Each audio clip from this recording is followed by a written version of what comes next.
Sobre fundo branco, lê-se: financiamento, logotipos Procultura e Governo do Rio Grande do Sul. Entre o R e o S está uma máscara facial. Patrocínios Pabov, Dalmer, Embale Bem e Transportes Biano. Casa Valduga desde 1875 apresenta imagens em preto e branco do carro conversível construído pelos irmãos De Lázari. Matéria antiga na revista Quatro Rodas intitulada Um Carro para Dois, é ilustrada pelo modelo conversível. Um senhor segura um carro em miniatura e o entrega para outro homem que está ao lado dele. Letreiro: Histórias de Nossa Gente. Jurandir De Lázari, idealizador do primeiro carro produzido em Garibaldi. Tudo começou com o meu pai. O meu pai sempre foi um entusiasta de querer fazer as coisas. Ele tentou de tudo para fazer na vida, né? Só que nunca ficou rico, né? Só trabalhou, que nem os filhos. O meu pai, quando casou, para começar, ele era barbeiro, morava em Coronel Pilar, aí casou, foi morar em São Marcos. Roca Salles. Roca Salles também? Não, essa eu não sabia. E eu sei que ele, então, de barbeiro passou para sapateiro, sapateiro foi para São Sebastião, ali teve uma olaria, fazia tijolos, vasos, foi artesão da argila. E sem falar que na época da guerra, ele e o irmão dele, o Genuíno De Lázari, que é muito conhecido aí, eles tinham a linha de ônibus, eu não sei de onde que ela vinha, mas vinha para Garibaldi. E na época da guerra não tinha combustível, e o ônibus andava com gasogênio, né? E aquilo era uma façanha cada vez para fazer um trecho desses aí, né? Diz que passava muito trabalho, né? Aí o meu pai, de São Sebastião, ele veio para Garibaldi como sapateiro, ficou um tempo trabalhando com sapataria, e passado mais um tempo, ele se associou com um alemão, e esse alemão era estofador, né? Aí surgiu a ideia da estofaria. Aí começou a se chamar Estofaria De Lázari e Companhia. De Lázari e Companhia. E se fazia reformas, alguns sofás, coisas assim, né? Começou com a produção de sofás, tudo por encomenda, né? Só executava pedidos por encomenda. Então você passou a fazer sofá-cama, você fez muito sofá-cama, poltronas, e tem muitos sofás assim, muito requintados aí nessas casas aí em Garibaldi, as casas mais luxuosas, aí se fazia assim, uns móveis em madeira, em jacarandá, só que a madeira, quem fazia os trabalhos na madeira era Aldo Bortolini quem fazia. E a coisa foi sempre tentando mudanças, né? Começou o mais velho, depois o Reni, e eu com 13 anos já cheguei lá também. 13 anos, eu comecei a trabalhar de tarde, porque estudava de manhã, e na época dos estofados, o preenchimento do estofado era feito com crina vegetal, né? Que é extraído da folha do... Jurandir é calvo e tem cabelos brancos na lateral da cabeça. Do coqueiro, né? A fibra do coqueiro, que vinha muito de Torres. E ela vinha em fardos toda trançada. E o meu trabalho era distorcer aquela lã, aquela fibra, desfiar para fazer estofado dos colchões. Se passou para a linha de colchões, e o colchão tomou, praticamente pegou a produção toda, era em colchões, né? Porque aí começou a vender para o interior do estado, você vendia muito para fora, né? Tinha um vendedor. E tinha representantes que faziam as vendas fora. Aí as molas eram tudo feitas ali, você comprava o aço e era feito umas molas e toda a armação era feita unidas com mola espiral. Era um trabalho bastante artesanal, né? Mas se dava conta do recado aí. Se trabalhou ainda um bom tempo com cadeiras, com colchões, né? E aí surgiu aquele projeto que eu estava falando de um design trazido de fora por uma empresa de Bento, e a gente acabou produzindo era um sofá para 2 lugares e 2 poltronas. A estrutura era em madeira e as pernas em aço, né? Em tubo de aço. E começou a se produzir aquilo, até o Reni adaptou o projeto para esse modelo e deu muito certo. E foi vendido muito em lojas de material para escritório, para Imagens das mesas de madeira material para corporativo, né? e cadeiras feitos para escritório.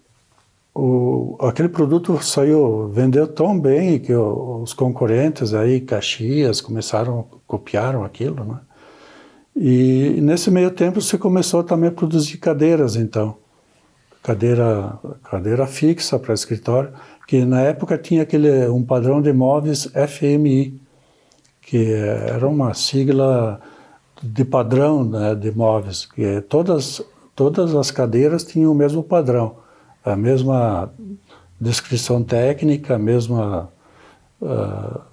as mesmas medidas, espessura de espuma e tudo mais. Reni De Lázari, idealizador do primeiro carro produzido em Garibaldi. O colchão saía da fábrica ali de baixo, botava numa carreta de puxar a cavalo. Vai ver quantos anos faz isso, né?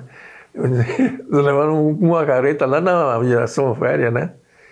Assim, entrava por trás lá, descarregava e uma caixa de papelão e tal. E embarcava no trem. A gente acompanhava tudo, né? Ia lá para Uruguaiana, Livramento, Alegrete ia muito colchão. Nós tínhamos um vendedor que vendia, né? Então o colchão ia desse jeito, despachado. A maioria das vezes era despachado só pelo trem, né? Quando era para a fronteira ali, Camaquã, tudo a senão base a gente do trem. despachava aí pelo Rápido Garibaldi também, muito colchão. O Rápido Garibaldi existia naquela época, né? Porque a gente fabricou muito auditório aí. O da URCS, o da PUC, o da aquele Mário Quintana. Sim, a Casa de Cultura. Casa de Cultura Mário Quintana, a gente imobiliou tudo aquilo lá. Todas com cadeira e poltronas para auditório, né? E mais outros auditórios. Era bastante diversificado. Diverso, né, de auditório. Na verdade, esse carro veio antes das cadeiras, porque dessa linha de escritórios. Essa vontade de fazer esse carrinho, vamos chamar de automóvel, né? Afinal, se movia, né? E nós, os 3 guris, naquela época, era todo mundo aficionado ao automóvel. Cheiro da gasolina, nós éramos invocados com isso, né? O pai sempre tinha os carros, não era carro do ano, mas na época, em 1960, tudo carro importado, carro antigo, né? Mas a gente pegou o gosto aí. E aí se começou com aquela ideia, né? Vamos fazer um carinho. Quem começou foi o Valdir e o Reni, né? E aí o Reni fez o projeto. Fez o projeto, detalhou as dimensões, comprimento, largura, altura, isso aí tudo foi por conta dele, né? Aí botei no papel as medidas, tudo certinho, né? A base disso tudo, na época, em 1958, tinha os carros lindos da cidade, era o Ford 58, o Forlane, que era o carro do momento ali, né? E da Ford, né? E a Chevrolet tem o Chevrolet Impala. Então, o projeto iniciou em 1960. Inspirado onde? Inspirado no Ford Fairlane e no Chevrolet Impala 59. Então, se olharem as fotos do carrinho, a frente é do Ford, a frente de 4 faróis, e a traseira, parte da traseira é do Chevrolet Impala. Até nós temos uma réplica, um protótipozinho ali. Esse vermelho aí. Para projetar ele, tem que pensar cada solda que tu ia fazer, cada longarina que tu ia botar. Nós começamos fazendo a estrutura de tubo, metal de tubo, no formato das curvas dos paralamas da frente, a tubulação, a frente e atrás. Aí quando tu colocava a chapa, ela já formava isso aí. Atrás também, a mesma coisa, que ela tinha as abas atrás, né? O Impala, né? Então é tudo estrutura, fazia estrutura antes, né? A porta, tudo. A porta era, na verdade, a estrutura dela era de madeira. Com chapa também, a gente fazia a frente e atrás e curvava a chapa do lado. O motor era de Indian, né? Uma moto Indian. Era 1.200 cilindradas. Foto da moto Indian 1947. E o ano dela era 1947. 47. Eu sei que eu andava na garupa do Valdir, o meu irmão mais velho. Ele era meio doidado também, né? Subia a Avenida Rio Branco aí, fazia empinar aquela coisa. Pisava 1 tonelada naquele troço lá. E ele conseguia fazer essas façanhas aí. Eu aproveitei ele, eu acho que mais do que os 2 irmãos aí, porque eu tinha mais paciência com ele, sabe? O motor, às vezes, quando não queria pegar, não pegava e deu. E aí, não sei se estressava eles, e eu ia a fundo, né? Queria andar, né? Ele que aproveitou mais, né? E quando eu comecei a namorar, comecei a desfilar com a namorada no... É que ele conseguiu a namorada. O fato vitoresco é que a gente ia abastecer no posto, o tanque dele era um galão de 5 litros. Botava 5 litros de gasolina. E tu andava, né? E cheio depois, chegar no posto, abria o capô, né? O capô abria para frente, que nem o Ford. Tudo bem legal mesmo. Foi começado em 60 e a estreia dele foi em 62, por aí. Tudo feito aí, a estrutura, a chapa dobrada, foi tudo dobrado aí. A única coisa que foi feito fora, que teve um pintor que fez a pintura do carro, que é o Nestor Rosa. René de Lázari, Ele que pintou o carro. Idealizador do primeiro carro produzido em Garibaldi. Antes disso, tudo é feito aí, né? O mérito para a época é, digamos hoje, né? Hoje tu vai querer fazer um carro, é muito fácil. Tu vai e compra tudo para monta, só faz uma montagem. Ali não, tu não tinha nada. Ainda mais naquele projeto dele que era um carro reduzido e com motor de moto. Então, o que tu vai adaptar ali, né? Não tem, tu tem que fazer tudo. Uma coisa assim que foi assim difícil de conciliar. Os pneus eram de lambreta, né? Pneu e roda de lambreta. Só que o cubo da lambreta não dava para botar lá, né? Aí então a gente conseguiu uma empresa em Caxias que fundisse o cubo, porque ele tinha freio com sapata da lona de freio, né?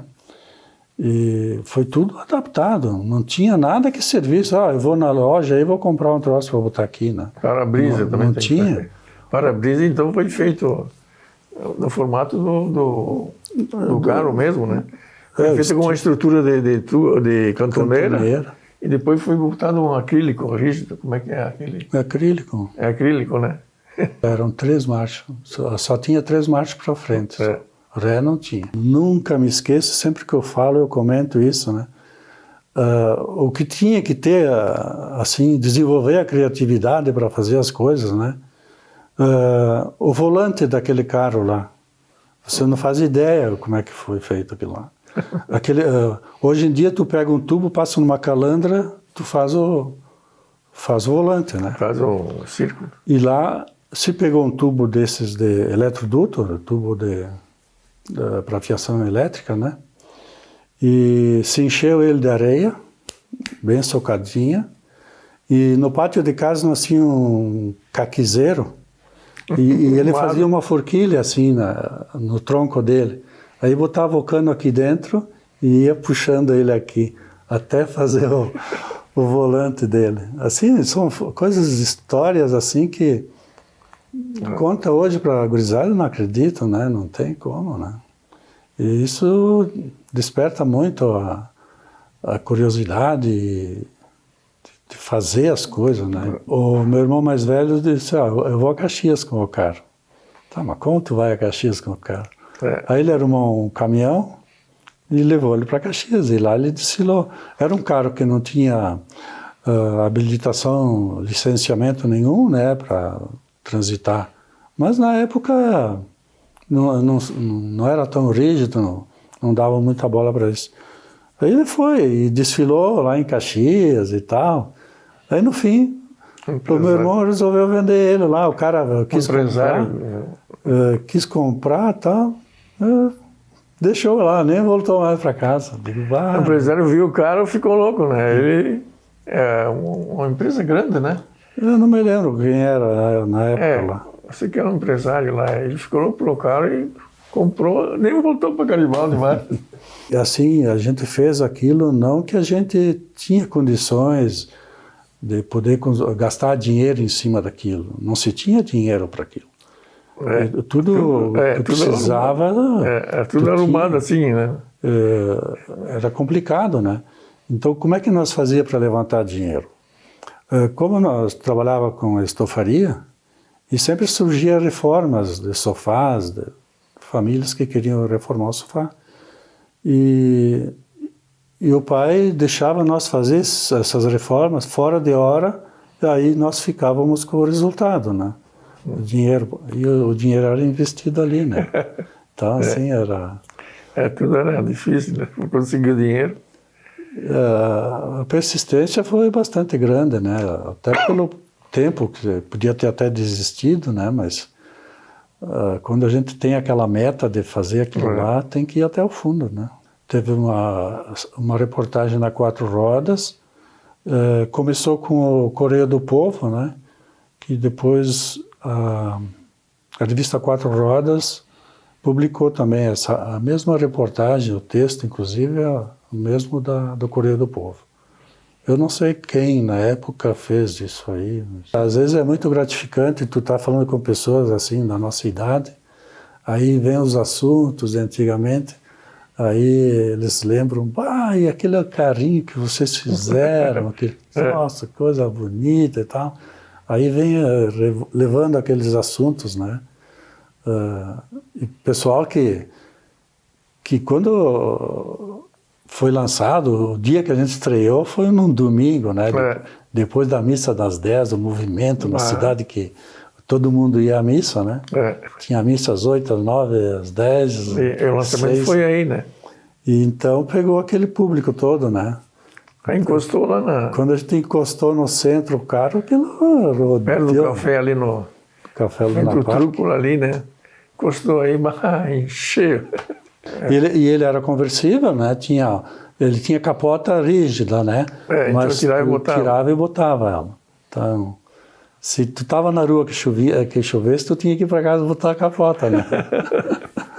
Eu lembro muito bem porque, aquilo lá deu muita gente ao redor, né? Então, onde a gente ia, fazia uma fileira para o pessoal olhar, né? Antes de terminar de pintar, tinha que sair na rua, e nós saía sempre à noite, né? Porque hoje, mesmo que tu quisesse fazer um produto, um carro diferente do que tem hoje, é tudo mais fácil porque tu tem materiais bons, tu tem equipamento para fazer, qualquer coisa hoje que tu queira fazer, tem ferramentaria, equipamento, tu faz qualquer coisa.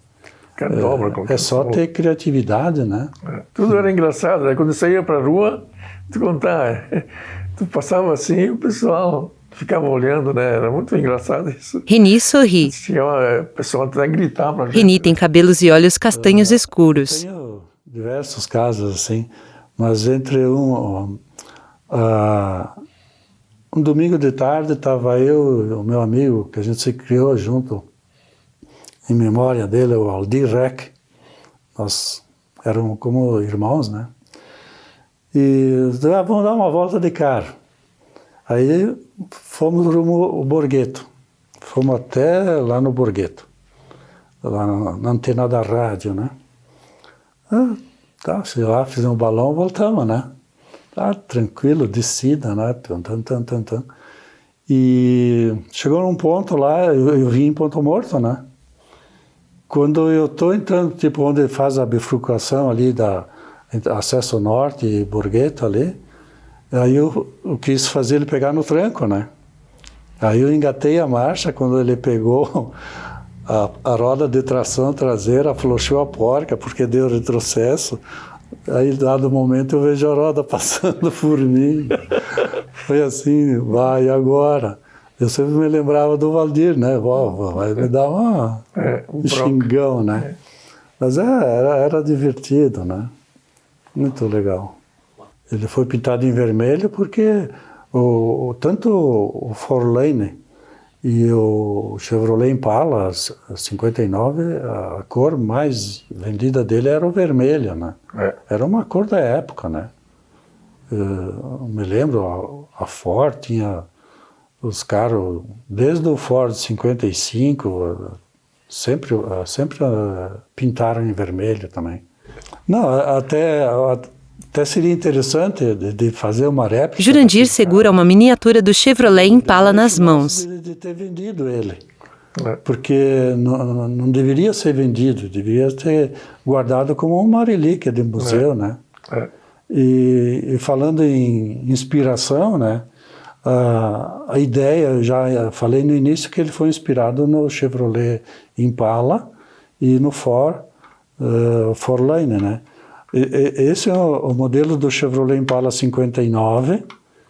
A característica dele é essa traseira, esse rabo de peixe aqui. Mostra a traseira da miniatura. E o Forlane também tem 4 faróis na frente, mas a grade era diferente. Então a grade foi feita, e o paralama do Forlane aqui, ele era mais quadrado aqui, mais saliente. E com 4 faróis e uma grade diferente.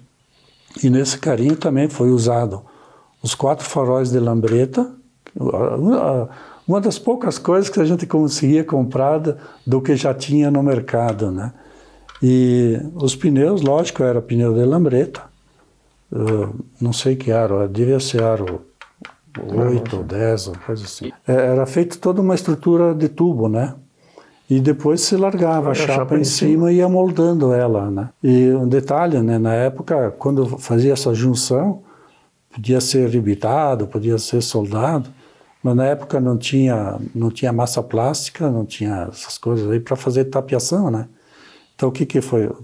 Era colocado o mais justo possível ali, e aqui foi tudo corrido estanho na emenda das 2 chapas, era tudo estanhado.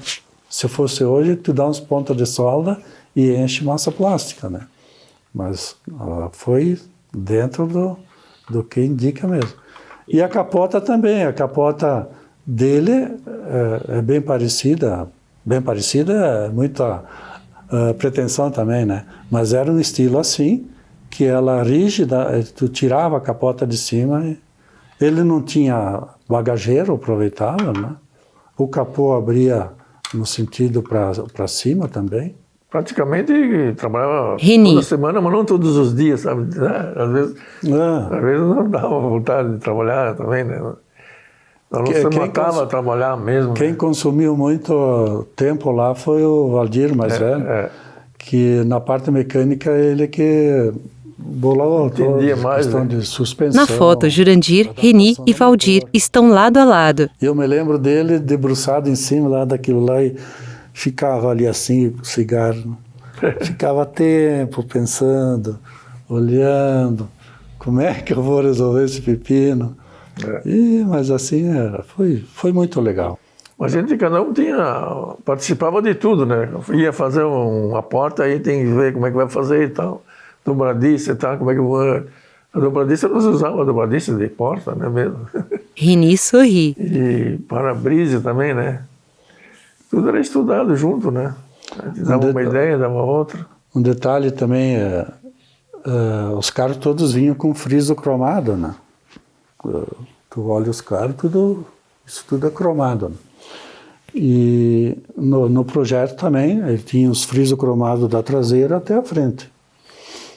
E o nosso artesão aqui, né?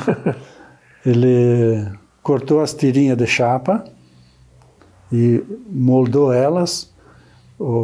A matriz dessa moldura que ele fez era o espeto de churrasco do meu pai. Jurandir sorri. Então ele servia de molde, de alma, né?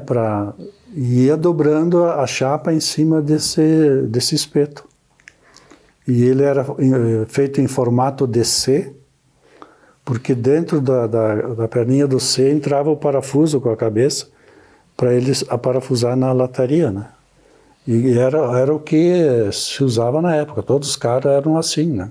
Os parafusos encaixavam dentro da moldura e era furado, hoje é tudo colado. E depois disso também teve outros projetos, aí já queriam fazer um carro já mais... Aí o Valdir resolveu comprar um Ford 51 com motor V8, querer montar um carro em cima daquilo lá, aí já era outro projeto, né? Mas aí esse não deslanchou. Ele tinha as suas limitações também, né? Ele tracionava numa roda só, né? Porque não tinha diferencial e a transmissão era por corrente, né? Corrente de moto. Se fizesse queixo duro na curva, ele não... Uma roda vai patinar e a outra vai travar, né? Vontade de ter a coisa, né? E é um desafio, né? Para nós, a gente gostava de mecânica, né? Eu até hoje gosto, né? Mexo na graxa, estou realizando. Quando a gente estava construindo esse carro, no início? No início, isso, mas já se passou algum tempo, já 1 ano, já tinha coisa a mais. O meu pai não sabia o que a gente estava fazendo. E o meu pai, quando descobriu, ficou muito bravo. Eu vou quebrar tudo isso aí. Ele agarrou um machado, queria ir para cima. Aí o meu irmão mais velho acalmou ele e tal. Só que ele, assim, de momento, ele não aceitou, né? E o meu pai tinha disso, né? O que a gente fazia, às vezes, ele não valorizava muito. E aí ele se acalmou e tal, só que depois ele começou, os guris estão fazendo um carro, não vai. Aí ele falava para os amigos, aí né? começou a falar para os amigos, sentia um pouco de orgulho da gente, né? Mas logo o primeiro impacto dele foi feio, né? Imagem em preto e branco do carro construído pelos irmãos. Se intercalam com Jurandir segurando a miniatura do Chevrolet Impala nas mãos, olhando para o modelo e sorrindo emocionado. Imagem dos detalhes do painel e do volante do carro, construído pelos irmãos. Reni segura a miniatura do Impala vermelho.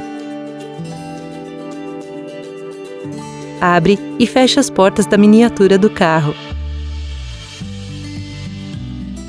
Emocionado, ele sorri.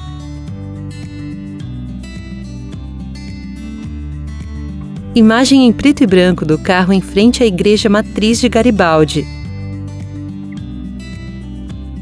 Dos móveis para escritório produzidos pela família. E do primeiro sofá produzido em Garibaldi em 1958 pela família De Lázari. Os créditos finais sobem na tela. Direção e roteiro Roberto Nichetti. Produção Felipe Machado e Daniel Carniel. Pesquisa de Fusione Comunicação. Direção de arte Felipe Machado. Imagens Marcelo Rencel. Edição e finalização Roger Werner Berté. Assessoria de imprensa Exata Comunicação. Audiodescrição Fernanda Faustino. Assistência jurídica ABM Advocacia. Contabilidade Renato Luiz de Souza. Coordenação geral de Fusione Comunicação. Os irmãos estão lado a lado. Reni sorri segurando a miniatura do Impala vermelho.